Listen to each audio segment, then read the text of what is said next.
फिर उससे कहीं कोई ऐसी, हाँ अब हम भगवान के लिए आया। लिंग पे चढ़ा हुआ नहीं खाना चाहिए। जो ऐसे द्वादश ज्योतिर्लिंग हैं, नर्मदेश्वर हैं, भगवत स्वरूप हैं, इनका तो पाना ही चाहिए ना। हमारे पास तो रोज चरण, लगभग लगभग हफ्ता में एक दो बार चरणामृत आ जाता है, भगवान महादेव जी का भोग आता है, तो वो रोज चलता है, हम तो रोज पर उनका प्रसाद जूठन पाते हैं।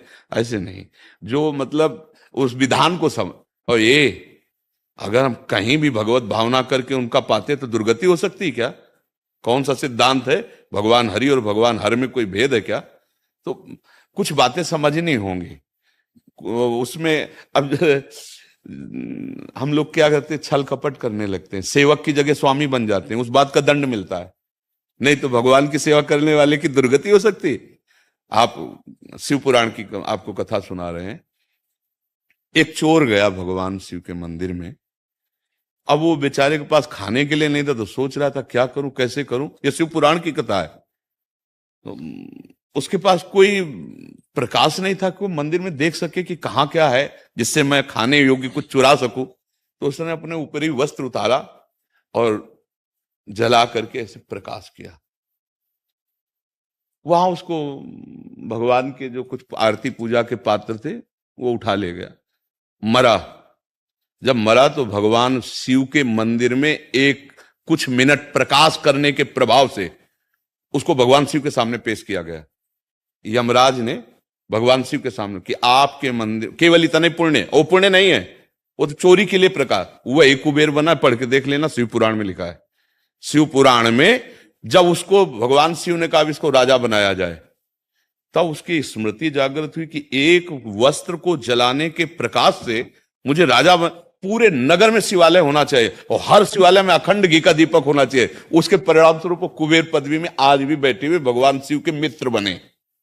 यार भगवान शंकर जैसा उदार दाता और उसकी सेवा करने वाला नरक को प्राप्त हो कुत्ता बने। कहाँ की बातें पढ़ ली, किससे सुन ली?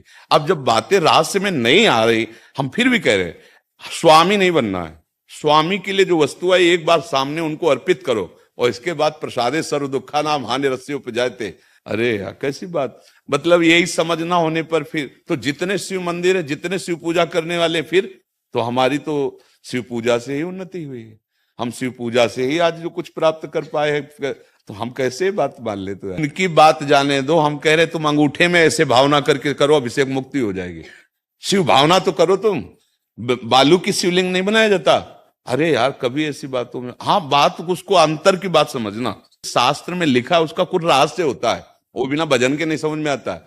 शास्त्र तिजोरी है और जहां तिजोरी होती है वहां भूल भुलैया के कई मार्ग रखे जाते हैं कि वहां तक असली आदमी पहुंच पावे, नकली ना पहुंच पावे। तो इसलिए कहा जाता है कि बिना गुरु के ज्ञान नहीं होता, बोध नहीं होता। तुम निश्चिंत रहो और भगवान शिव की आराधना करो और सेवक रहो। सेवक है, हम एक बूंद पानी भी उनको अर्पित किए बिना नहीं पी सकते। बस तुम्हारी जय हो जाएगी, कोई पराजय नहीं कर सकता।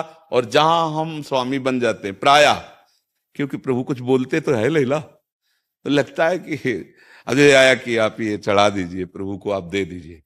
बिल्कुल ये अब वो हमारे बाप की वस्तु हो गई, क्योंकि हमारे स्वामी है ना प्रभु। अब उनके चरणों में अब हमारा सेवक अधिकार इन्हीं से चल रहा है, समझ रहे ना।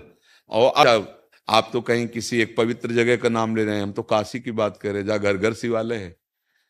घर घर शिवालय है, बिना उनके भोग लगे, बिना उनका प्रसाद पाए कोई जी नहीं सकता काशी में।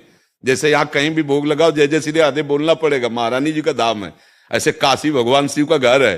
कोई घर ऐसा नहीं जहाँ शिवालय ना हो, कोई घर ऐसा नहीं जो उनकी जूठन न खाता हो। फिर सब क्या होगा ये जो आप बोल रहे हो? अगर सब हो तो फिर क्या होगा? और हर को मोक्ष मिलेगा। काशी नाथ का जो सेवक है वो मुक्तिदाता है, ऐसा खिलवाड़ नहीं है। और ऑर्डर डाले यार, एक चुल्लू जल में बिक जाने वाले महादेव जी है, उनके सेवक को भय हो कि हमारी मुक्ति होगी कि नहीं, क्या होगा कि नहीं, ऐसा